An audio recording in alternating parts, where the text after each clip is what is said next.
अभी तक आपने जो नामी गिरामी किस्म के गुंडे वजीर या आजम ने कहा पिछली दफा 7 जहाज गिराए थे, अगली दफा हो सकता है हम 15 गिराएं, काम कर रहे हैं, फिक्र ना करें। सर वो जहाज जो आप लोग गिरा रहे हैं ना, वो पता नहीं, आप हो सकता है 160 जहाज भी गिरा दें। आपको मसला ये है, आप उल्टा उनके साथ मिल जाती हैं मैडम यार। सर अगर हम नफरत पढ़ाएंगे और हम बताएंगे कि वो लोग गलत हैं, वो हमें खा जाना चाहते हैं, उन्होंने हमारा नुकसान किया, जो कुछ नफरत पढ़ाई जाती है, तो आपके ख्याल से वहां क्या होगा? सरदार बड़ा खुश होगा, शाबाशी देगा? सर फिर वो भी यही कहेंगे कि जाहिर है पाकिस्तान में नफरत पढ़ाई जाती है, यही बता रहे हैं। उन्होंने कभी ये यानी तो कि नहीं कहा कि इंडिया वो में नफरत पाकिस्तान पे की वजह कब्जा। से है कि पाकिस्तान उनसे नफरत करता है। सो आप समझती हैं कि बेसिकली हम इनहेरेंटली, हम जो हैं वो नफरत करना जानते हैं, नफरत करवाते हैं, नफरत पैदा करते हैं, इसलिए वहां से नफरत आ रही है। सो यू आर सेइंग जो नफरत की जो बुनियाद है वो पाकिस्तान है, वो सिर्फ रिस्पॉन्ड कर रहे हैं। This is what you are हाँ सेइंग। सर ऐसे ही है, सर ऐसे ही है, इसलिए कि ज़ाहिर है वो रिस्पॉन्ड कर रहे हैं। आप यहाँ से मुसलसल नफरत भेजेंगे तो वहां से आपके ऊपर कोई फूल तो नहीं भेजेगा ना, वहां से भी फिर आपको जवाब वही आएगा जो हम करेंगे। तो इसलिए ऐसा हो रहा है, ऐसा नहीं है। वरना वहां पे सर जितने मुस्लिम एक चीज बताएं, हिंदुस्तान में रहते हैं वो पाकिस्तान से ज्यादा तादाद है उनकी, ठीक है। थोड़े बहुत प्रॉब्लम्स होते हैं तो हमने कौन सा अपने माइनॉरिटी को बड़ा आंखों पे बिठा के रखा है मैडम या पलकों पे एक, एक झुला रहे? हमारी माइनॉरिटी का क्या हाल है वो हमें अच्छे से पता है, सारी दुनिया को पता है। मुझे तो हैरत है मैडम एक कि बात बताएं, ह्यूमन राइट्स वालों की गैरत कहाँ मर गई कि वो पाकिस्तान को कुछ नहीं कहते कि हम माइनॉरिटी का क्या हाल कर रहे हैं। मैडम एक बात बताएं, चलो हम तो नफरत पढ़ाते थे, एज यू सेड, मैं आपकी बात को आगे लेके चलता हूँ। तो इंडिया ने उस नफरत को देखते हुए रिस्पॉन्ड किया, वहां पे पाकिस्तान के बारे में मोहब्बत थी, नफरत हमने पढ़ाई। ये बताएं कि बांग्लादेश के अंदर ये हसीना वाजिद के जाने के बाद इंडिया को उनसे नफरत क्यों हो गई एकदम? बकौल उसके, जरा सुनिएगा सवाल में मैं कह लूँ, इतनी देर आप जवाब सोच लें।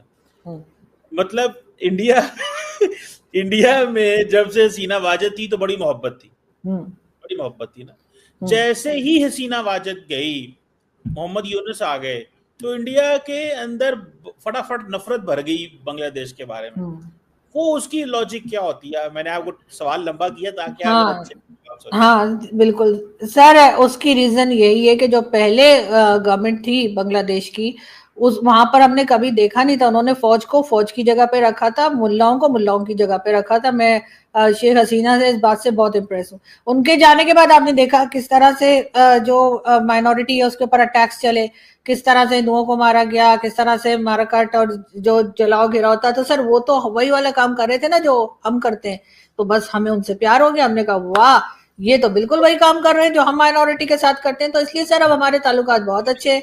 अगर शेख नहीं, हसीना वापस इंडिया आ को गई नफरत तो क्यों हो गई हमारे है फिर। बांग्लादेश से? अब इंडिया को क्यों नफरत शुरू हो गई है? तो क्योंकि वहां मुसलमान आ गए, मौलवी आ गए पावर में। सर मौलवी आने पावर में आने का मसला नहीं है, प्रॉब्लम ये है कि वहां पर जब यही पढ़ाया जाएगा जो हमारे यहाँ पढ़ाया जाता है, वही चीज जब बांग्लादेश शुरू कर नहीं, देगा तो कि रातों माइनॉरिटी रात, को भी, सर जो भी होता है रातों रात। रातों रात इंडिया का स्टांस बांग्लादेश के बारे में बदल गया ना, रातों रात। जैसे ही वहां पे गवर्नमेंट चेंज सर हुई, हमारा भी तो उन्होंने बदल गया ना, जैसे ही गवर्नमेंट बदली हमें तो छोड़ 50 साल देना। बाद सर हम उड़ के वहां पहुंच गए बांग्लादेश। इतने मैं अरसे से कहता तो हूँ हमारी ना डायरेक्ट फ्लाइट थी, ना हमारी मैं बातचीत थी, ना हमारा कोई अच्छा टर्म्स थे। लेकिन सर जैसे ही शेख हसीना की गवर्नमेंट हटी तो सर रातों रात हमने भी तो एकदम से ही ना अपना रूप बदल लिया। मैं कहता हूँ हमारा तो मसला ही नहीं है ना। मैं तो भारत की बात कर रहा हूँ कि भारत का स्टांस ओवरनाइट बांग्लादेश के बारे में चेंज हो गया। ओवरनाइट उन्होंने ये कहना शुरू कर दिया। अभी मोहम्मद यूनुस यूएन में गए थे और हाँ उन्होंने कहा कि इंडिया ने हमारे साथ अच्छा नहीं किया। ये मैं उनको कोट कर रहा हूँ कि उन्होंने जैसे हमारी हुकूमत आई तो हमारे ऊपर दुनिया में ये तासुर बनाना शुरू कर दिया, जी हम माइनॉरिटीज को मारते हैं, हम हिंदुओं को मारते हैं। तो इंडिया ने ओवरनाइट ये नैरेटिव जो है वो रखना शुरू कर दिया और हसीना वाजिद को अपने यहाँ रख भी लिया। तो इंडिया को ओवरनाइट क्यों नफरत हो गई बांग्लादेश से? चलो ठीक है, जैसे सर, हम तो सर पढ़ाते हैं ना। सर हमें तो ओवरनाइट मोहब्बत हो गई ना बांग्लादेश से। तो अगर हमें ओवरनाइट मोहब्बत हो गई बांग्लादेश से, उनके मोहम्मद यूनुस साहब के आते ही कि वाह ये तो हमारे भाई है, ये तो दोबारा हमारे साथ मिल जाएंगे, तो सर उनको ओवरनाइट नफरत हो गई। इसमें ऐसी कौन सी रॉकेट साइंस है जो आपकी समझ में अच्छा नहीं आ चले, रही? ये भी आप स्लिप कर गए इस सवाल का नहीं जवाब मैं नहीं स्लिप दिया। नहीं कर गई हूँ सर, नहीं नहीं, स्लिप नहीं जो कर गई सही हूँ। बंदा जो बैठा है वो नहीं जो आंसर जो दिया। उस तरह के लोग आ गए जो वही हरकतें कर रहे हैं जो हम करते हैं, तो जाहिर है हम उनके साथ मिल गए, भारत के साथ उनका चले उनका नहीं बना। अगर मैडम, शेख हसीना थी तो ये तमाम हरकतें नहीं हो रही थी। जो बांग्लादेश में अब हो रही है, तो उनके टर्म्स अच्छे थे जब वो लोग आ गए, तो जाहिर है वो हमारी तरह थोड़ी है सर, क्या उइगर मुस्लिम्स के साथ कुछ भी हो तो हम उनके साथ खड़े नहीं होते क्योंकि चाइना से पैसा ले रहे हैं। तो इसी तरीके से अगर हिंदुओं के साथ कुछ गलत होगा तो भारत तो आवाज उठाएगा, तो उसमें आप इतने अपसेट क्यों हो रहे हैं? मैडम एक बात बताएं, चलो हम तो नफरत पढ़ाते थे, एज यू सेड, मैं आपकी बात को आगे लेके चलता हूँ। तो इंडिया ने उस नफरत को देखते हुए रिस्पॉन्ड किया, वहां पे पाकिस्तान के बारे में मोहब्बत थी, नफरत हमने पढ़ाई। ये बताएं कि बांग्लादेश के अंदर ये हसीना वाजिद के जाने के बाद इंडिया को उनसे नफरत क्यों हो गई एकदम? बकौल उसके, जरा सुनिए, अगर सवाल मैं कर लूँ, इतनी देर आप जवाब सोच लें।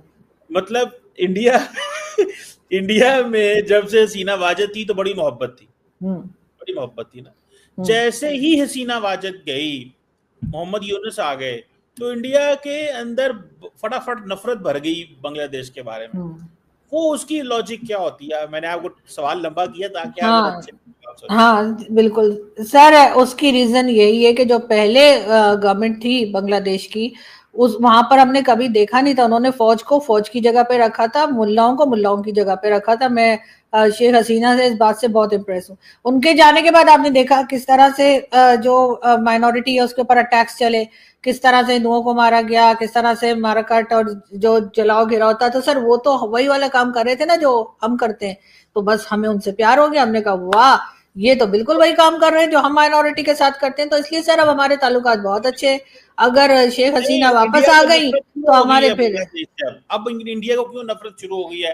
तो क्योंकि वहां मुसलमान आ गए, मौलवी आ गए पावर में। सर मौलवी आने पावर में आने का मसला नहीं है। प्रॉब्लम ये है कि वहां पर जब यही पढ़ाया जाएगा जो हमारे यहाँ पढ़ाया जाता है, वही चीज जब बांग्लादेश शुरू कर भाई देगा कि रातों माइनॉरिटी रात, को भी, सर जो भी होता है रातों रात।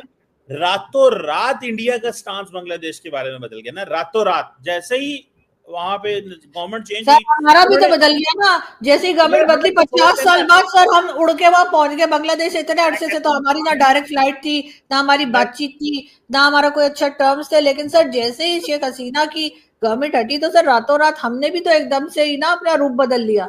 मैं कहता हूँ हमारा तो मसला ही नहीं है ना। मैं तो भारत की बात कर रहा हूँ कि भारत का स्टांस ओवरनाइट बांग्लादेश के बारे में चेंज हो गया। ओवरनाइट उन्होंने ये कहना शुरू कर दिया। अभी मोहम्मद यूनुस यूएन में गए थे और हाँ उन्होंने कहा कि इंडिया ने हमारे साथ अच्छा नहीं किया।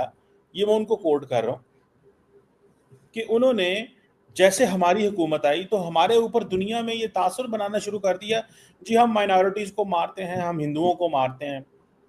तो इंडिया ने ओवरनाइट ये नैरेटिव जो है वो रखना शुरू कर दिया और हसीना वाजिद को अपने यहाँ रख भी लिया। तो इंडिया को ओवरनाइट क्यों नफरत हो गई बांग्लादेश से? चलो ठीक है, जैसे हम तो सर पढ़ाते हैं ना। सर हमें तो ओवरनाइट मोहब्बत हो गई ना बांग्लादेश से। तो अगर हमें ओवरनाइट मोहब्बत हो गई बांग्लादेश से उनके मोहम्मद यूनुस साहब के आते ही कि वाह ये तो हमारे भाई हैं, ये तो दोबारा हमारे साथ मिल जाएंगे, तो सर उनको ओवरनाइट नफरत हो गई। इसमें ऐसी कौन सी रॉकेट साइंस है जो आपकी समझ में अच्छा नहीं आ चले, रही? ये भी आप स्लिप कर गए इस सवाल का नहीं जवाब मैं नहीं स्लिप दिया। नहीं कर गई हूँ सर, नहीं नहीं, स्लिप जो नहीं जो कर गई सही हूँ। बंदा था जो जवाब वो नहीं जो आना जो चाहिए। उस तरह के लोग आ गए जो वही हरकतें कर रहे हैं जो हम करते हैं, तो जाहिर है हम उनके साथ मिल गए, भारत के साथ उनका चले, उनका नहीं बना। अगर मैडम, शेख हसीना थी तो ये तमाम हरकतें नहीं हो रही थी जो बांग्लादेश में अब हो रही है। तो उनके टर्म्स अच्छे थे जब वो लोग आ गए, तो जाहिर है वो हमारी तरह थोड़ी है सर, क्या उइगर मुस्लिम्स के साथ कुछ भी हो तो हम उनके साथ खड़े नहीं होते क्योंकि चाइना से पैसा ले रहे हैं। तो इसी तरीके से अगर हिंदुओं के साथ कुछ गलत होगा तो भारत तो आवाज उठाएगा। तो उसमें आप इतने अपसेट क्यों हो रहे हैं? नहीं, मैं क्यों अपसेट होऊंगा? मैंने तो सिर्फ ये पूछा है कि बकौल, क्योंकि आपने जो जो चीजें पढ़ी हैं बकौल आपके, हम हम्म नफरत पैदा हम्म करते हैं, इंडिया सिर्फ हम्म रिस्पॉन्ड करता है। तो मैंने कहा इतनी अच्छी मोहब्बत चल रही थी बांग्लादेश और उनकी, तो इंडिया ने यकदम, क्योंकि इंडिया तो हमेशा ठीक होता है बकौल आपके, तो इंडिया यकदम क्यों उनसे उनसे नफरत होगी? बहरहाल आपने जवाब दे दिया। मुझे ये बताएं, चले ये भी सही है, ये विद इन इंडिया ये जो बीजेपी जो है रूलिंग पार्टी, वो क्यों हर दफा मुसलमानों को टाइट करती है वहां पे? क्या वहां पे भी मुसलमानों को वो पाकिस्तान की किताबें पढ़ते हैं जो इंडिया के मुसलमान हैं, या बांग्लादेश की किताबें पढ़ते हैं? क्या कौन सी किताबें पढ़ते हैं? चलो वो तो इंडिया में है ना, पाकिस्तान में तो नहीं है, क्योंकि आपने कहा कि हमें तो ऐसी किताबें पढ़ाई जाती हैं जो हिंदुओं के बारे में नफरत है। तो हम्म जो इंडिया के अंदर मुसलमान है उनको ऐसा क्या है कि उनकी वहां पे रूलिंग पार्टी या वो मोदी साहब के बारे में, अमूमन आपको पता है लड़ाई झगड़े रहते हैं, हम्म इस मस्जिद को गिराओ, इसके नीचे मंदिर है, इसको ऐसे कर दो, इसके नीचे ये छुपा हुआ है। तो वो क्यों है इतना ज्यादा मैडम? वो उनको कौन नफरत पढ़ाता है? वो हमारी किताबें वहां पे पीडीएफ में चल रही हैं। देखें सर, हर जगह पे कुछ ना कुछ लोग ऐसे होते हैं जिनको गवर्नमेंट से प्रॉब्लम होती है। वहां पे तमाम लोग तो ऐसे, तमाम मुसलमान तो मुझे ऐसे नजर नहीं आते जिनको के बीजेपी के गवर्नमेंट से प्रॉब्लम है। जिस वक्त कांग्रेस की गवर्नमेंट थी उस वक्त भी कुछ ना कुछ मुसलमान ऐसे थे जिनको प्रॉब्लम थी। मैं आपको दिलीप कुमार साहब का क्लिप भेज सकती हूँ जिसमें के पीछे इंदिरा गांधी बैठी हुई है। मैंने खुद अभी कुछ दिन पहले सोशल मीडिया पर देखा, और दिलीप साहब जो हैं वो वहां पे खड़े होकर स्टेज पे, और उस वक्त की प्राइम मिनिस्टर इंदिरा गांधी जो कि कांग्रेस से में थी, उनको न जाने क्या क्या उनकी गवर्नमेंट को ऐसी तैसी सुना रहे थे। हमारे यहाँ किसी की हिम्मत है कि वो प्राइम मिनिस्टर बैठा हो उसी स्टेज पे और खड़े होकर दो चार जो है उनको सुना देंगे जी आपने ये गलत किया वो गलत किया? तो ऐसा नहीं है। जिस वक्त लोगों को प्रॉब्लम होती है तो दिलीप कुमार, यूसुफ खान उनका नाम था, मुसलमान थे, और उन्होंने बिल्कुल कांग्रेस की प्राइम मिनिस्टर के सामने खड़े होकर और उनको क्रिटिसिज्म की उनके ऊपर, और वो सुनती रही, उनमें इतना हौसला था कि उन्होंने सुना। तो ऐसा नहीं है सर, बीजेपी की गवर्नमेंट जो है उसको भी 10 लोग पसंद करते होंगे तो 10 लोगों को शिकायत भी होगी। तो ऐसा नहीं है कि सारे मुसलमान उनसे नाराज हैं। आप कहेंगे तो मैं, आप दिलीप साहब का मैं ला नहीं सकी, मैं जरा जल्दी में थी, वरना मैं अभी आपके शो में, आपको तो पता है ना कुछ लेकर आती हूँ, तो मैंने वो क्लिप चला दिया होता। तो बहरहाल सर, 100% कोई गवर्नमेंट भी नहीं दे सकती, और ना ही 100% मुस्लिम उनसे नाराज हैं। आप खुद इंडियन मीडिया पे जाते रहे, आप खुद देख चुके हैं कि रूबिका लियाकत और सुहेल और कितने ही लोग हैं जो कि मीडिया में दिखाई देते हैं और बात कर रहे हैं। आप हमारे यहाँ के मीडिया में आप जाते रहते हैं सर, आपको तो भाई लोग ने कहा है ना कि भाई इनको हर चैनल पे बिठाओ। तो सर आप मुझे बता दीजिए कि किसी माइनॉरिटी वाले, किसी हिंदू एंकर के साथ आपने शो किया हो, कोई सिख एंकर हो जिसके साथ आप बैठे हो, तो मैं भी मान जाऊंगी यहाँ पर भी उसी तरीके से माइनॉरिटी का ख्याल रखा जाता है। बाकी हर एक को खुश रखना जो है वो पॉसिबल नहीं है। वो मोदी जी की गवर्नमेंट है सर, कोई चॉकलेट या कोई लड्डू थोड़ी है कि सारे खुश हो जाएंगे लेकर। तो आप ये कह रही हैं कि मोदी साहब से लोग नाराज हैं वहां पे, मतलब आपने ये कह दिया है आखिर में उन्होंने कहा चॉकलेट के। मैडम नहीं, देखिए, प्रॉब्लम तो किसी ना किसी को रहती ही होगी ना, ऐसा थोड़ी है वो 100% सब लोग खुश हो जाएंगे। तो मैं आपसे यही कह रही हूँ ना, जब कांग्रेस की प्राइम मिनिस्टर के सामने वो खड़े होके क्रिटिसाइज कर रहे थे दिलीप कुमार साहब, तो उसके ऊपर तो आपने कुछ नहीं कहा कि जी वो तो कांग्रेस वाले तो बड़े अच्छे, राहुल गांधी की दादी जी थी वो, और उनके मुंह पर वो धड़ाधड़ उनको ऐसे ऐसे सुना रहे थे रखकर, और वो मुसलमान थे जो सुना रहे थे। आप क्या कोई माइनॉरिटी का आकर स्टेज पर खड़े होकर, और स्टेज भी छोड़िए, स्टेज के नीचे भी खड़े होकर क्या प्राइम मिनिस्टर ऑफ पाकिस्तान का कुछ कह सकता है? दिखाई नहीं देगा वो अगले दिन। और वहां तो फिर इतनी आजादी है कि उनके यहाँ के लोग खड़े होकर अपने प्राइम मिनिस्टर को कुछ कह सकते हैं। देखिए, जब जब IMF से पैसा आया या वर्ल्ड बैंक से पैसा आया, तो उस वक्त जो अटैक्स चल रहे थे पाकिस्तान पे TTP के, वो रुक गए। क्यों रुक गए? क्योंकि आपने उनको फंड किया, आपने उनको हथियार दिया, आपने उनको पैसा दिया, तो वो बैठ गए। जब पैसा खत्म हो गया उन्होंने फिर अटैक करना शुरू कर दिया। अगर आप इस किस्म की चीजें करेंगे, आप इन लोगों को पहले आप ही ने पाला ना, आपका ख्याल था कि शायद कहीं और जाके उधम मचाएंगे, लेकिन ऐसा नहीं हुआ। आपके ही सर पे आके फटना फुटना शुरू हो गए, तो फिर अचानक आपको लगा हो ये तो टेररिस्ट हैं। और यही चीजें आपने शुरू से, पाकिस्तान इसी तरीके की चीजों के ऊपर चला है। अगर हमने शुरू से लोगों को कंट्रोल किया होता, सिर्फ ये नहीं, हमारे यहाँ जो बाकी घूम रहे हैं, TLP वाले घूम रहे हैं और बाकी लोग हैं, इनको इनके ऊपर भी कोई एक्शन नहीं होता, फिर आप उन्हें डिफेंड करने आ जाते हैं कि नहीं नहीं जी वो तो कुछ नहीं करते, बड़े मासूम लोग हैं। तो सर यहाँ पर अगर पॉलिसी ही गलत है तो फिर यही होगा ना। अगर हम भारत की बात करें तो भारत से नफरत, भारत के में लोगों के रिलीजन से नफरत हमें पढ़ाई जाती है, स्कूल के बच्चों से शुरू करते हैं और यूनिवर्सिटी तक उस नफरत को पढ़ाया जाता है, हमें बताया जाता है कि जी ये भारत जो है वो हमारा दुश्मन है, उनका रिलीजन जो है वो हमसे अलग है, हमें उस रिलीजन की रिस्पेक्ट नहीं करनी है।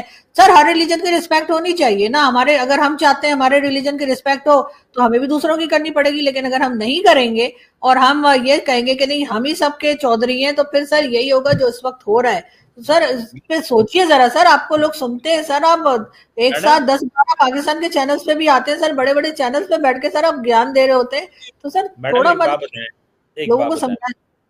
एक बात बताएं, आपने कहा पाकिस्तान में टेक्स्ट बुक में इंडिया के बारे में नफरत पढ़ाई जाती है, इंडिया में क्या होता है कि वहां भी इतनी ज्यादा पाकिस्तान के बारे में नफरत है? कल हमारे आर्मी चीफ ने साफ कहा, अगर पाकिस्तान ने कोई गलत हरकत की तो उसका भूगोल बदल देंगे। मतलब साफ है, अब नरमी का वक्त गया, अब नजर का वक्त है।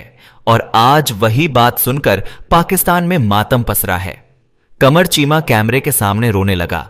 बोला, भारत हमें इसलिए टारगेट कर रहा है क्योंकि हम अब अमेरिका के करीब आ गए हैं, हमारी इज्जत बढ़ गई है, वो जल रहे हैं। अब भाई, अगर अमेरिका के करीब जाने से इज्जत बढ़ती तो अफगानिस्तान आज न्यूयॉर्क बन चुका होता।